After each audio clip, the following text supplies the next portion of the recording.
Coming to the advantages and disadvantages of Laplace transform.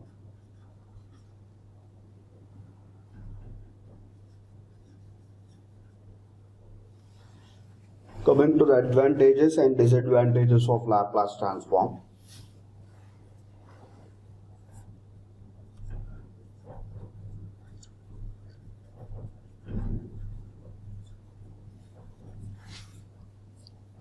Laplace transform. The first advantage is that generally the signals that are been convergent in the that are not convergent in the Fourier transform will be said to be convergent in the Laplace transform. That signals which are not convergent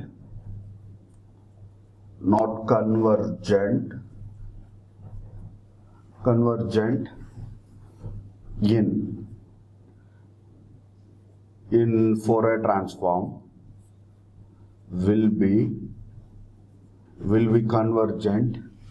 will be convergent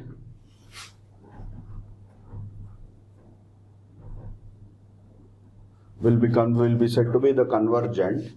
The signals which are not convergent in the Fourier transform will be convergible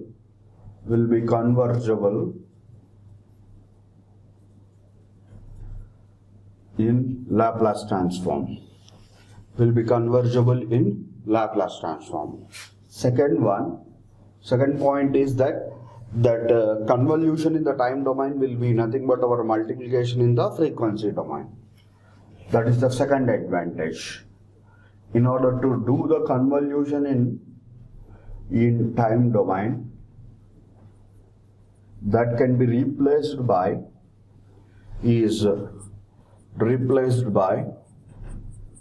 multiplication in S domain here. Multiplication in S domain. Similarly, the third point of the advantage is that all the integral differential equations can be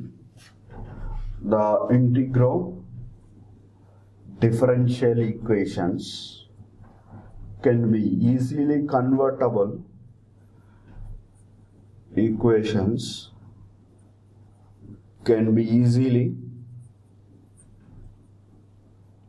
converted into algebraic equations using Laplace transforms.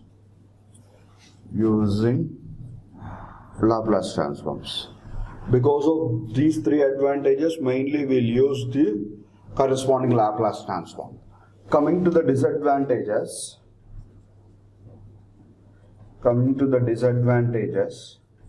the first disadvantage is that the frequency response of the system cannot be plotted. Only the pole zero plot in the S domain will be plotted using the Laplace transform. That the frequency response cannot be plotted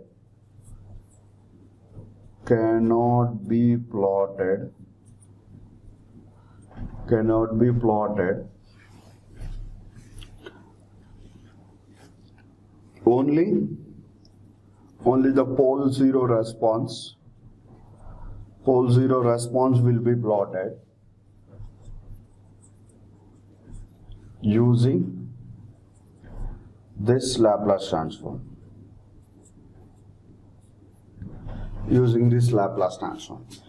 Next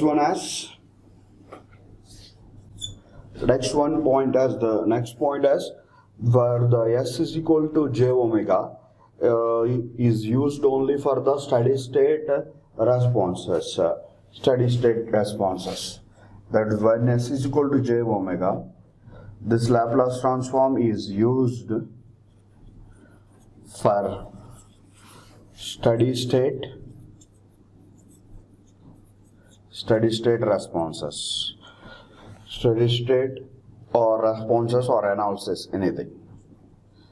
Steady state analysis. Next point, these are the advantages and disadvantages of Laplace transforms. Coming to the relation between the Laplace transform and the Fourier transform. What is the relation between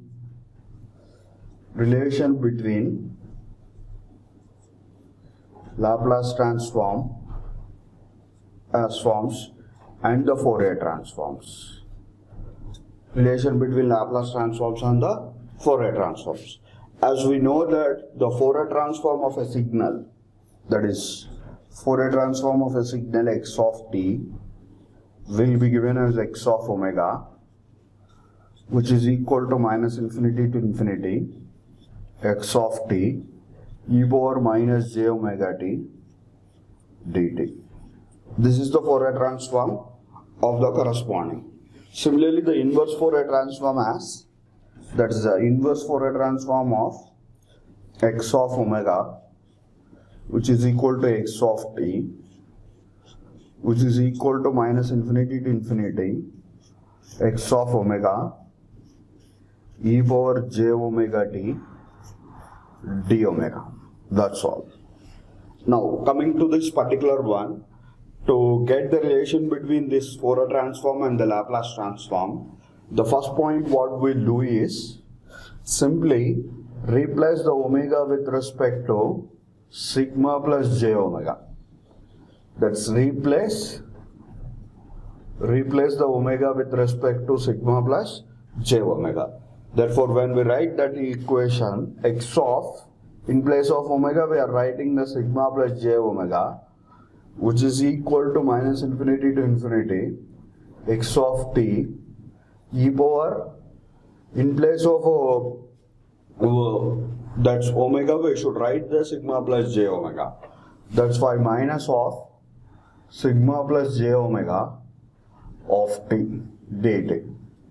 Then it is equal to minus infinity to infinity. Then the two exponentials will be separated.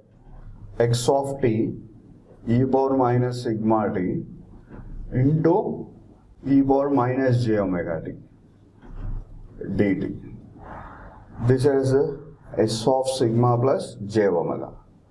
But sigma plus j omega is nothing but our s of s. This is nothing but our s. Therefore, x of s is equal to minus infinity to infinity. Then this is x of t e power minus sigma t e power minus j omega t. The left side will be the Laplace transform and the right side will be nothing but it is the Fourier transform of x of t e power minus sigma t.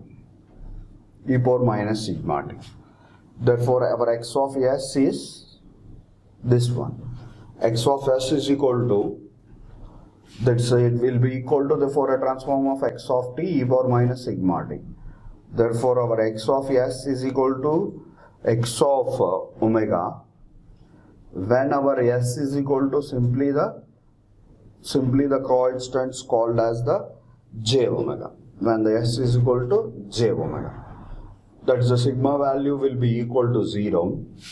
When sigma is equal to 0, it is the Fourier transform of x of t, which is nothing but our x of s. Sigma term will be 0 means this particular term will be gone. Therefore, the x of s will be equal to x of omega.